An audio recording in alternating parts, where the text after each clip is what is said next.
Cuando mezclamos sustratos hidropónicos, los vaciamos en las bases de cultivo grandes y pequeñas. Al poner los sustratos en la base de cultivo, es importante colocar suficiente material alrededor del drenaje y tener cuidado de no soltarlo al colocar el resto del sustrato.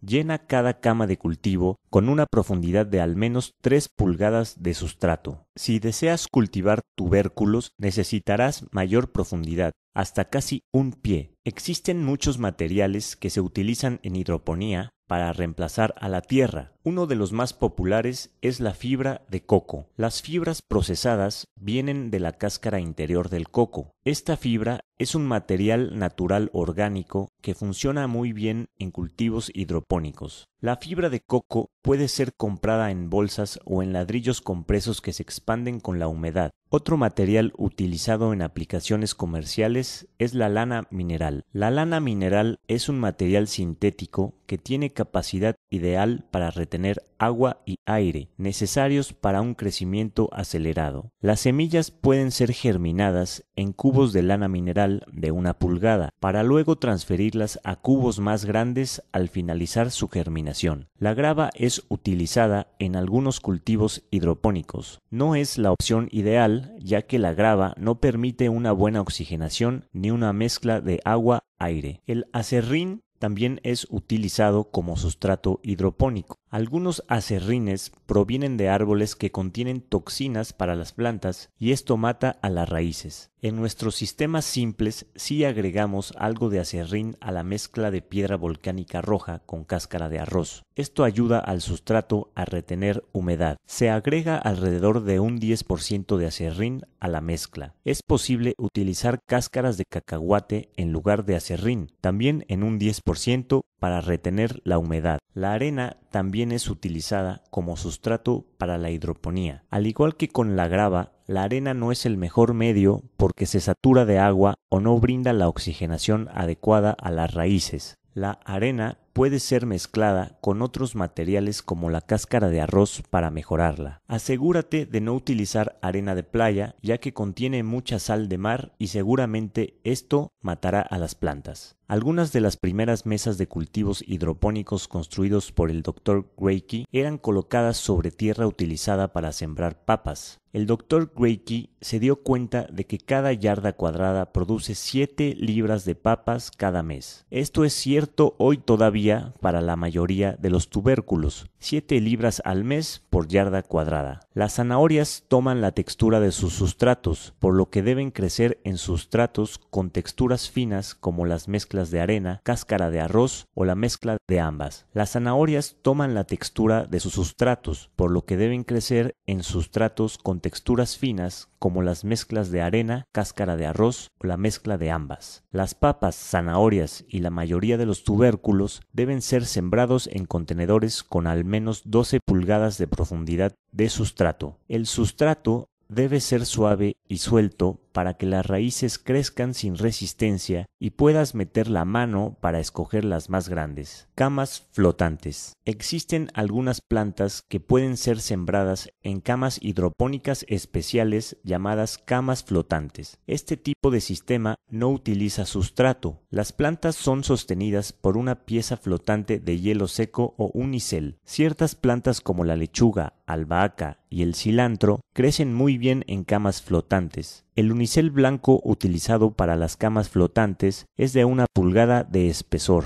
Puede ser adquirido en piezas de diferentes tamaños. El primer paso para hacer una cama flotante es terminar una cama de cultivo sin orificio de drenaje. Estas camas de cultivo deben estar bien selladas y deben ser resistentes para almacenar agua. El unicel se corta a la medida de manera que quepa en la cama flotante. La superficie de unicel debe tener una separación de 1 pulgada del marco de la cama para permitir su movimiento hacia arriba y hacia abajo. En las camas flotantes, el agua debe ser oxigenada diariamente. Las raíces de las plantas pueden soportar estar en agua si tienen oxígeno suficiente para sobrevivir. Si el agua de las plantas no es oxigenada diariamente, las raíces se tornarán de un color café y se pudrirán. Si el agua está bien oxigenada, las raíces serán blancas y la planta será muy productiva. La cama flotante es oxigenada al menos una vez al día manualmente. Esto se logra levantando el unicel y revolviendo el agua con la mano por lo menos 1 minuto. Esto añade oxígeno al agua y permite que las plantas vivan. El próximo paso para hacer una cama flotante es hacer agujeros en el unicel para las raíces. El mejor tamaño de agujero es usualmente de 1 pulgada. Existen diferentes patrones para los agujeros, pero lo más común es cortar los agujeros en líneas diagonales con una separación de 7 pulgadas entre cada uno. La manera más sencilla de hacer el patrón de hoyos es utilizando tapas de refresco. Se coloca el unicel como si fuera a ser puesto en la cama de cultivo y las tapas de refresco se alinean diagonalmente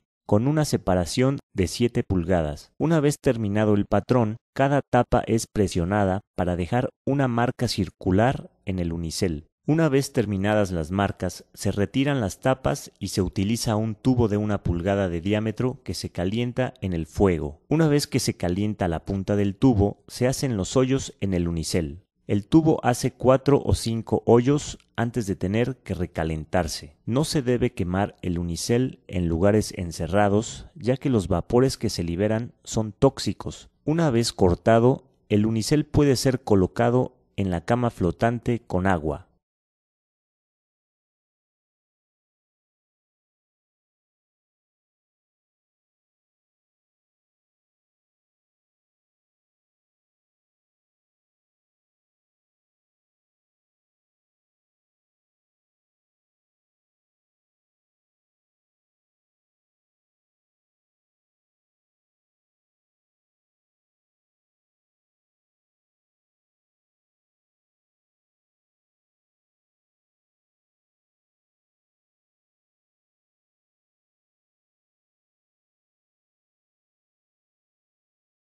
Existen otros patrones que pueden ser utilizados en el unicel. Se tiene un patrón cuando los hoyos son colocados con 1 o 2 pulgadas de separación. Estos son utilizados para cultivar pequeñas semillas trasplantadas. Otro patrón es el de 3,5 pulgadas de separación, utilizado para plantas pequeñas o lechugas que han sido trasplantadas. Si se produce lechuga en camas flotantes, se comienza en pequeñas tinas o contenedores y posteriormente se trasplantan a camas flotantes donde se tienen los hoyos separados a 1 o 2 pulgadas. La esponja o la espuma suave es cortada de pliegos de 1 pulgada de espesor.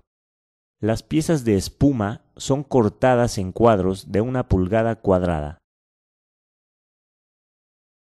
Se hace una ranura en el centro para que la esponja o la espuma pueda ser abierta y para colocar la lechuga. Estas piezas de esponja también pueden ser cortadas de esponja para lavar platos, pero necesita ser una esponja que no tenga jabón agregado.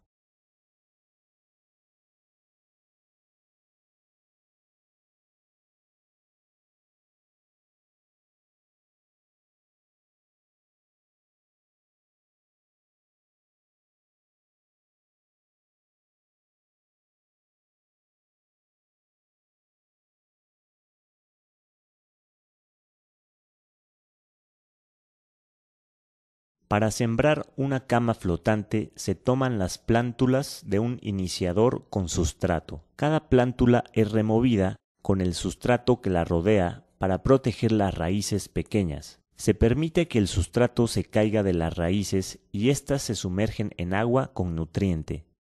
Las raíces de una plántula de lechuga joven son muy frágiles y pueden ser quebradas fácilmente, por lo que hay que tener mucho cuidado.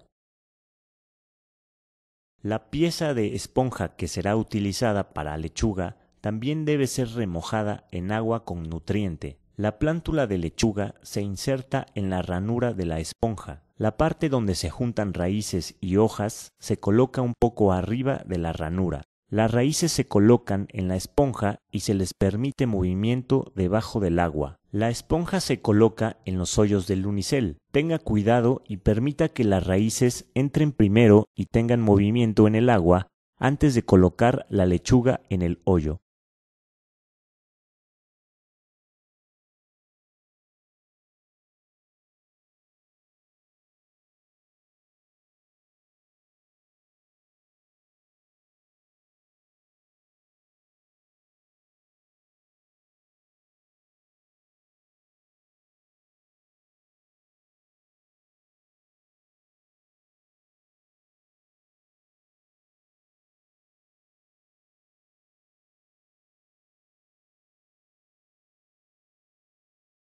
A medida que se saturan, las plántulas se trasplantan a pliegos de unicel con hoyos de 3,5 pulgadas por 1 o 2 semanas más. Después se trasplantan al pliego con hoyos separados por 7 pulgadas y se les permite crecer y llenar la cama flotante. La lechuga puede ser cortada en cabezas completas o en hojas individuales para hacer bolsas de lechuga suelta. Si se cortan las hojas en vez de las cabezas completas, las lechugas producen mucho más hojas, quizás 8 veces más, y producen más o menos por un mes. En las camas flotantes, el agua contiene nutrientes agregados para alimentar a las plantas. A medida que se necesita más agua, los nutrientes se mezclan en ella. Las camas flotantes también se utilizan para apio y albahaca. Sea lo que siembre en las camas flotantes, el agua tiene que ser oxigenada diariamente. Siempre existen consideraciones ambientales en el sustrato que elija. La piedra de río o grava puede ser obtenida de un río o un arroyo. Es posible que esa grava esté contaminada por actividades que ocurren río arriba. La grava que es aplastada en una pedrera es más limpia, pero muchas veces tiene orillas con filo, y esto no es lo mejor para las raíces. Entonces, la grava se convierte en una mala opción para la hidroponía desde el punto de vista ambiental. La arena puede ser un sustrato hidropónico excelente, pero, nuevamente, no debe ser obtenida del fondo de un arroyo. Si se utiliza arena de una pedrera, se puede mezclar con cáscaras de arroz para hacer un excelente sustrato. Por lo tanto, una limitante ambiental es el origen del sustrato. Otra es, ¿dónde va a parar ese sustrato? Sustratos como la piedra volcánica mezclada con cáscara de arroz pueden utilizarse con muchas cosechas, pero los sustratos como la perlita o lana mineral funcionan con una sola cosecha. ¿Cómo puede ser desechado? Puede ser mezclado en la tierra como la perlita o tiene que ser enviado a un depósito de basura. El sustrato elegido será una parte importante del éxito o fracaso de una huerta. El sustrato debe tener un pH neutro y debe retener humedad y oxígeno. Debe ser lo suficientemente fuerte para sostener las raíces, debe ser amigable con el ambiente en el sentido de dónde se obtiene y dónde se desecha. Es una parte importante de un jardín hidropónico exitoso. Experimenta y encuentra sustratos que te funcionen.